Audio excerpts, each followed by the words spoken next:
Welcome to the channel Masters of Consciousness. In today's episode, I'll present to you the spiritual practices of the Master Sadhguru, which can deeply transform the way we experience ourselves, life, and the world around us. His teachings are not detached from reality, in the contrary. They are practical tools for living in greater harmony, understanding, and inner freedom. At the core of his teaching is the understanding that consciousness is not something distant or reserved for mystics. It is something we all have within us and can awaken every day.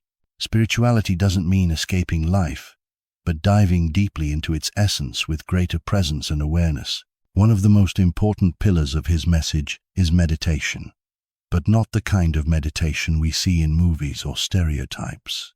It's the practice of being here and know of conscious breathing, observing one's body, thoughts, and emotions without judgment.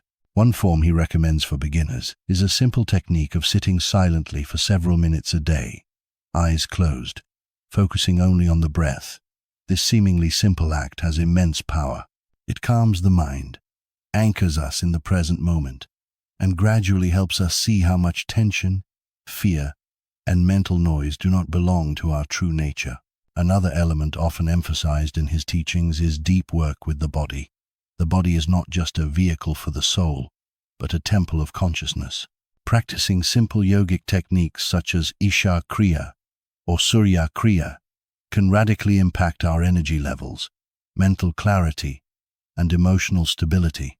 This is not about acrobatics or showing off, it's about slow, conscious movements, breath, and intention. When the body is cared for and synchronized with the mind, it becomes a powerful tool for transformation. A key aspect of his approach is also the realization that our life experience comes from within.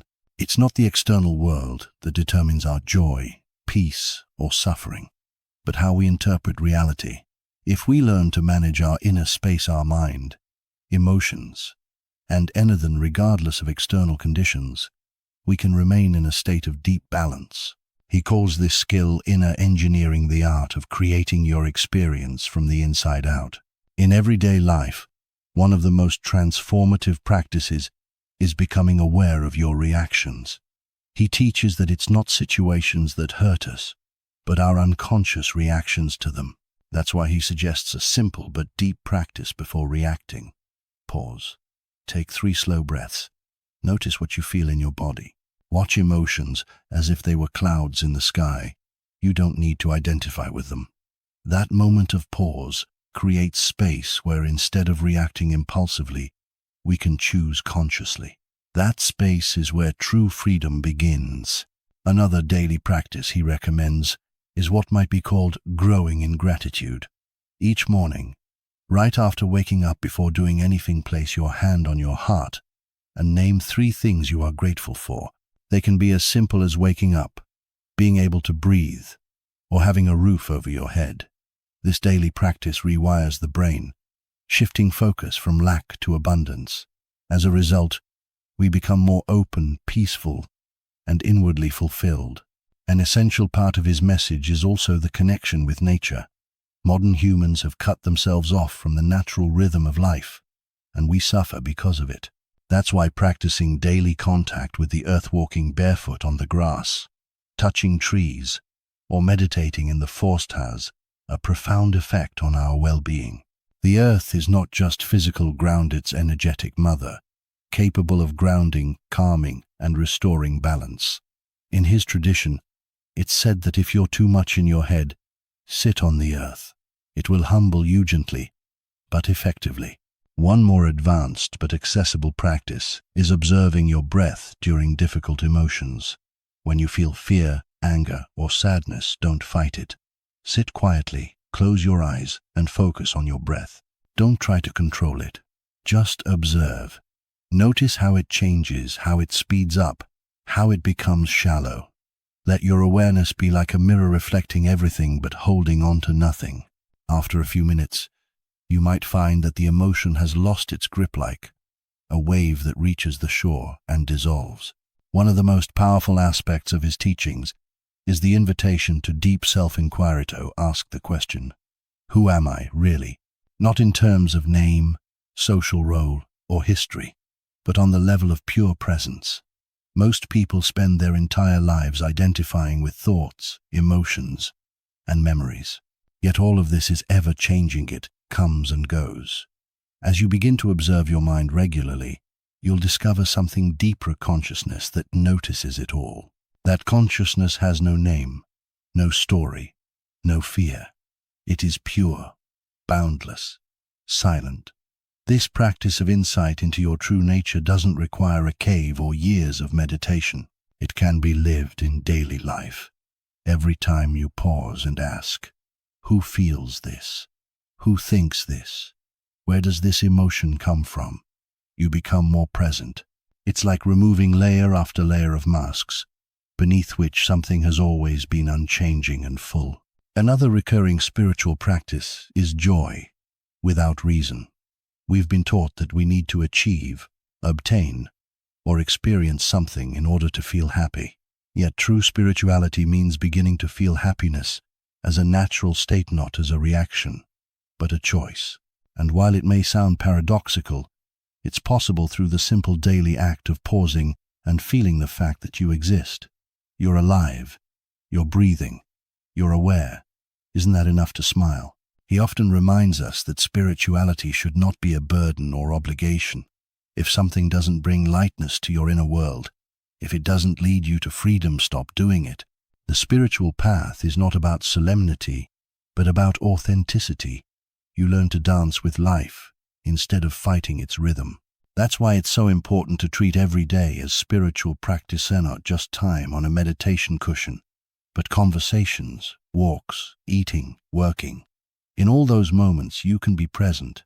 You can act from love, not compulsion.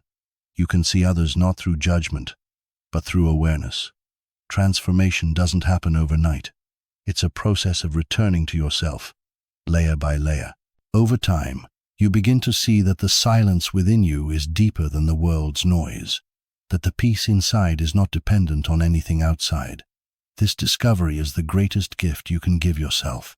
As you continue to practice these simple yet profound tools: presence, observation, gratitude, conscious breathing, something begins to change.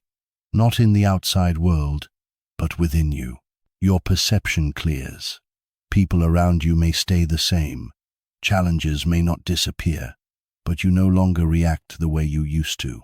You begin to experience life from a deeper level, from a place of being, not surviving, from soul, not ego. You may find that you need less external validation, that you no longer crave constant stimulation to feel alive.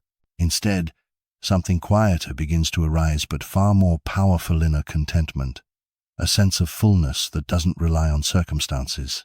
And this is where true spiritual freedom lies, when who you are is no longer dictated by what happens outside.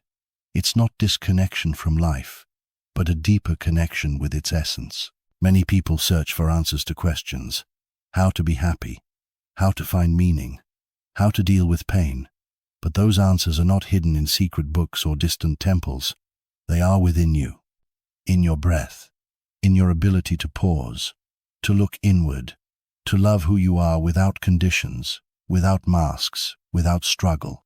If something in what you heard today touched you even a little, let it be an invitation to start living not faster but deeper, not more intensely but more consciously, because it's not about how much you achieve, but who you become in the process. You are not a coincidence. You are not just a body. You are consciousness, and every day you can choose to live from that truth. Thank you for being here with me today. Thank you for opening your heart and mind to something more than just information to experience. If this message was valuable to you, subscribe to the channel Masters of Consciousness, leave a comment, and share this episode with someone it may help. Together, we're creating a space where spirituality is practice, not theory. A space where we learn how to be truly alive. May your life be beautiful, not because everything is perfect, but because you are present in it with courage, with gentleness, with an open heart. See you in the next episode. And remember, everything you seek is already within you.